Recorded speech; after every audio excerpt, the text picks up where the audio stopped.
Respiratory system internal structure. The respiratory system starts since you inhale through your nose. The air goes through cavities and enters a very long passageway divided in 3 parts.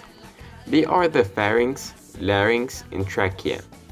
Air passes through these passageways in that specific order. Next, the trachea divides into 2 bronchus, left and right. These bronchus divide into many bronchi. The last divides into many smaller tubes called bronchioles. Alveolar sacs are attached to them, and inside of them, groups of alveoli lie awaiting for the next load of oxygen.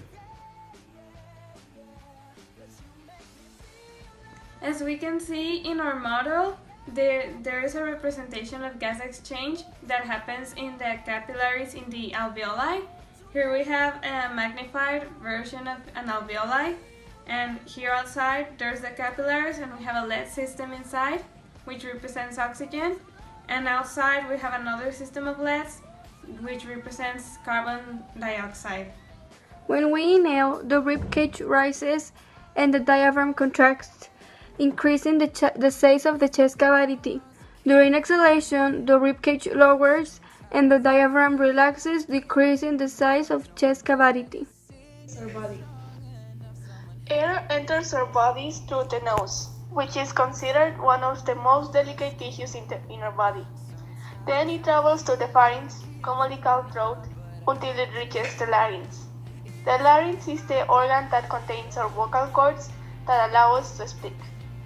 Once it travels through there, it reaches the trachea. The trachea separates both food and air so that food doesn't enter our lungs and air doesn't enter our stomachs. After that, it finally reaches the lungs so that we can process the oxygen. This is a graphical representation of the respiratory system. We called our project Lindsay, and we represented the chemical exchange and the mechanical process. The mechanical process can be experienced by our audience by pushing 2 times into this lung, and we made a mini game so they can experience better.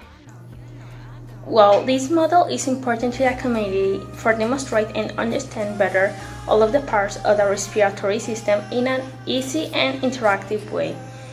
It is important because if you have a disease related with the system, you can identify better what is the part affect and how you can take care of you better.